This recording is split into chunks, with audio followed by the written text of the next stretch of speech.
you are Republican, or if you choose to be Republican, then you have to take on those values. Or if you're or if you choose to be a Democrat, then you have to take on those values.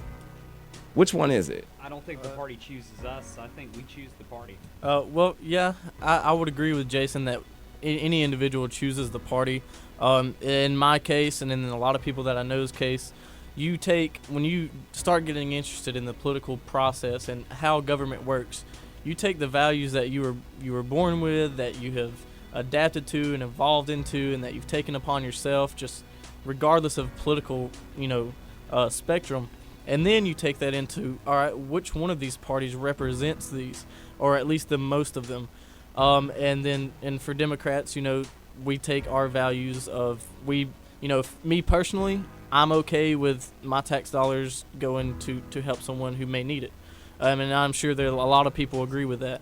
And some other people are like, I believe that I worked hard for my money, so it shouldn't be taken from me because I earned that myself, and someone else should do the same thing. So it depends on your perspective of things. That's going back to what I brought up earlier. I'm fine with my tax dollars going to people that need it, but people who don't need it, I don't want them going there. Welfare is an abuse system. It is abuse. Let me ask Kenneth. Let me ask Kenneth Smith. Kenneth Smith here. Did the Democratic Party choose you, or did you choose the Democratic Party?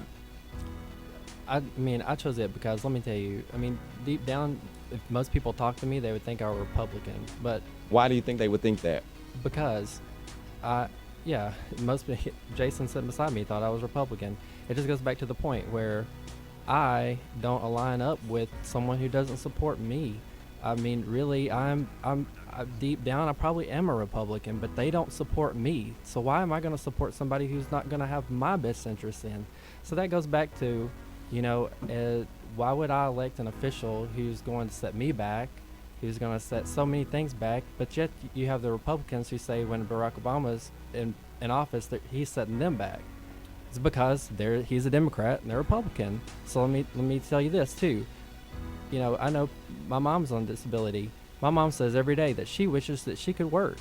She doesn't want to be disabled, but she has to fight harder now than when she had a job because things are hard to get. I'm telling you, it's not just a free handout. But on the reverse side of that, I worked for Blue Cross and Blue Shield for a few years. I'm a mortician. That's mostly all I've ever done. But I took a few years off and I worked in healthcare.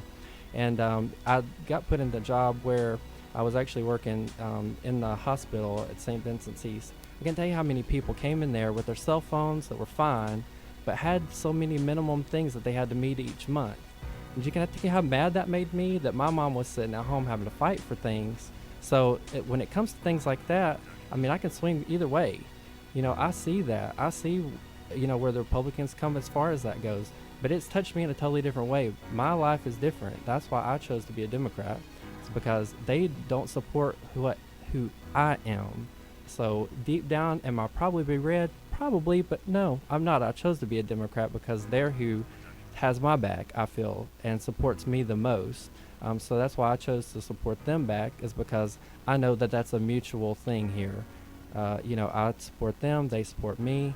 Republicans, do they support a lot of things? Yeah, but, they don't totally have my best interests. So that's why I chose to be a Democrat. Why do you feel that the Republicans don't have your total best interest? You say that you deep down you feel that you're a Republican, but for some reason you don't feel that they would have your back. Why do you say that? I'm just going to throw it on out there, homosexuality thing. Okay, so, I grew up Christian. I'm a Christian person. I believe in God. That's great. Most people say that you can't be gay and be a Christian. I don't believe that. I have a lot of friends that are gay and Christian. But, it just comes to the whole thing is that, as far as my friends, adoption, there's a ton of different things that Republicans don't believe in that affects me every day. I'm not married. I don't have any reason to, be married in the next little bit. But if that's ever something that I wanted to do, if that's a man or a woman, then that should be my choice. I shouldn't have a Republican that gets in office and says, you can't do this. The government shouldn't be defining marriage in the first place. I think this is that breaking point, you all. This is that This is dare that. we go there? This is that breaking point that we've always tried to reach on this show. No matter what, we have always tried to reach that point where we can talk about things and we could say, "This is how I feel. Now let's fix it." Yeah. My Republican panel over here, Kenneth Smith says that he feels that the Republican Party doesn't have much support for the gay community or the homosexual community. As Republicans, how does that make you guys feel? I actually do support gay rights. Mhm. I am Republican. Mhm. So Uh, But that that's is not false. the majority of the. That's not the majority. And if Yeah, if yeah. Romney and Let I'm me- sorry, I know we're not supposed to be talking about Romney and Ryan, but hello, if they get in office, that's going to set back what And I'm not saying that I'm gay. I'm not saying that I'm straight. I'm saying that I'm an American.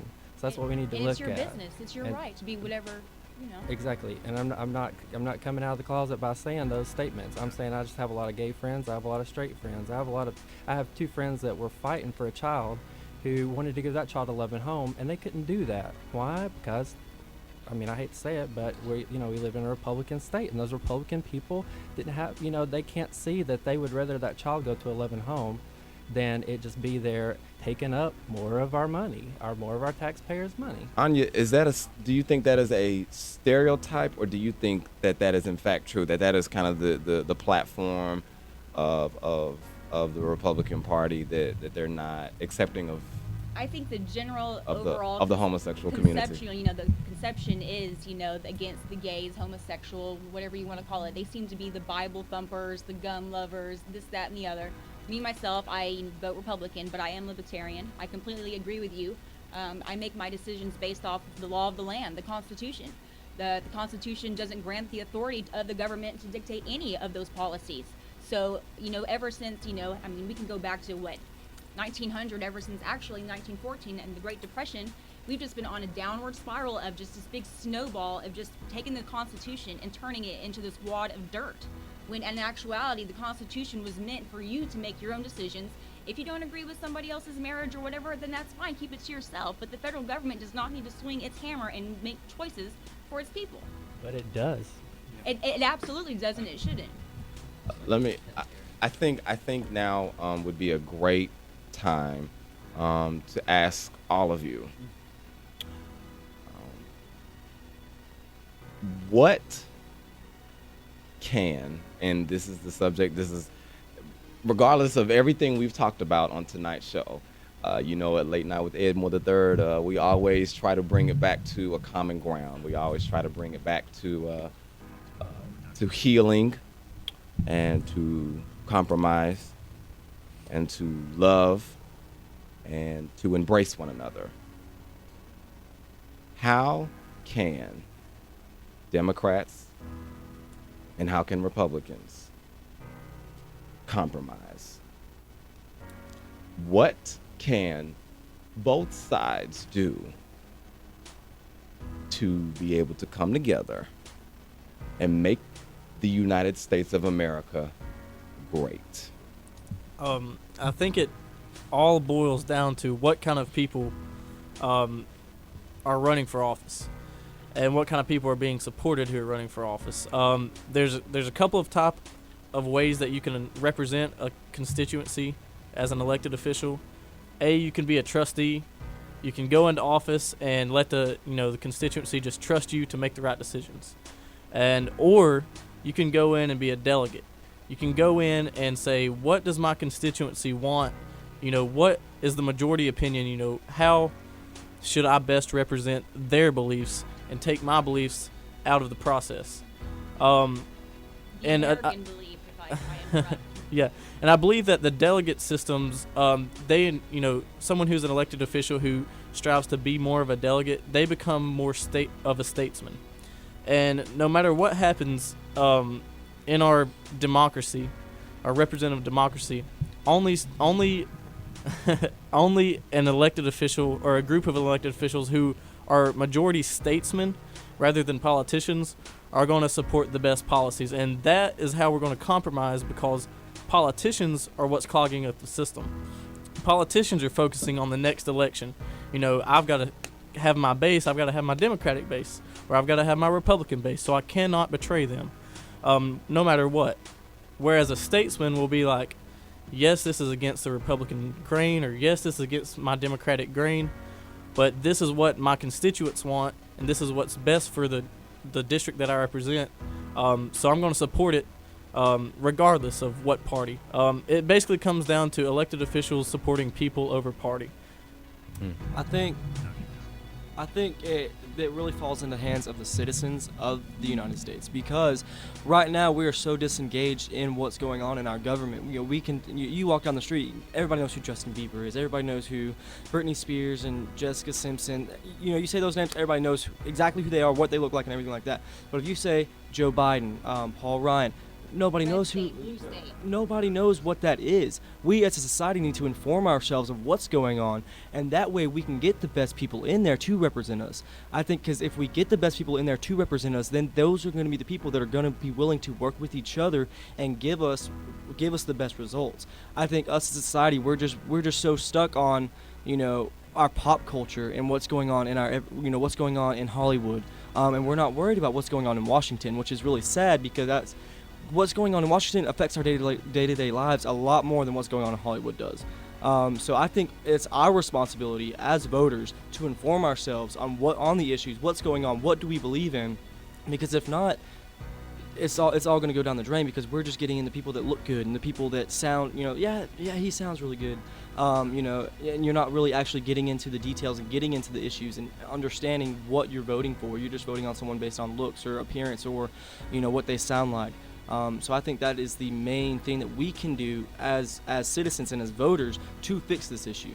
Very quickly, Jason and Sumner, how yeah. can there be political compromise in the United Well, States? in addition to the points that have already been touched on, it's going to take some give and take on both sides, because neither side has the right answer. It's a combination of what both sides have to offer. We don't have any Henry Clays in our day and age. We don't have a great orator to go in there and yield compromise and bring the sides together. We don't have that. So it's going to take the individual representative going across the aisle and engaging the other side and saying, okay, what can we give? What can we take? What can we do together? You never hear in the media today was a victory for the Republicans, today was a victory for the Democrats, but you never hear in the media, today was a victory for the American people. You never hear it. And that's what we need more of. Well, yeah. Kenneth Smith, how can there be political compromise in the United States? I mean, I compromise my political views by staying in Alabama. I mean, I could move to a blue state and be, extremely happy and have more rights there. But I chose to be here because of my family, because this is home. I don't agree with everything that Alabama holds for me as a home, but I'm an American and I support that. I'm here. I chose to stay here. It's a choice. When I walk down the road, I don't look at people as Democrat or Republican. I think you have to do that. I think you have to just look at people as Americans, and you have to look at people with love, and you have to look at people with your heart instead of, political agenda or any other type of thing. Because at night, we all have to lay in our beds. Some people have got that bed by taking advantage of somebody. True. Okay. Some people have gotten in beds that they don't deserve. That's true. But as an American, there's not really much I can do to change that except for to show them the love. And sometimes maybe that be what changed their mind and make them see the different aspect of things. That's what it comes down to at the end of the day. Let me be here. Let me be a little blue dot in a very red state. But I'm not gonna blow up at people and push my agenda on that. I want them to see me as a normal, as a very level-headed person, and I want to look at Republicans the same way. I don't want to see my leaders here, my governor or my mayor of my city. They're Republicans, but they're not pushing. I don't want them to push that down on my throat. Just like I don't want to push my beliefs on it. I just want to, at the end of the day, be Americans. Tyler Suits, how can Americans reach a political compromise? I mean, you guys hit the nail on the head through and through there. I'm kind of have ideas. I would definitely have to say to just teach yourself some things, inform yourself on a lot, pay attention. I started doing a lot more after high school. I'm guilty of it. I was always busy with sports and school, and I didn't really pay any attention to it. And I get out, and I was like, man, what happened in this country, It happened in the last 15 years. And immediately, I was like, man, okay, we're in debt to how much? That's a lot. So, yeah, it's something I wish I would have got into earlier. A lot of my friends in high school did, and I just didn't jump in with them. And seeing it now, it's a big deal. So yeah, I definitely say inform yourself, pay attention to it. Just read one newspaper a day, do something, and at least have some kind of information about what's going on around you. Miss Anya, how can there be political compromise in America? Quickly, please. Well, it's going to be tough, and I'll make this quick. When I got out of the military and I started going back to school at JSU, I got interested in the Tea Party a little bit, and I came across a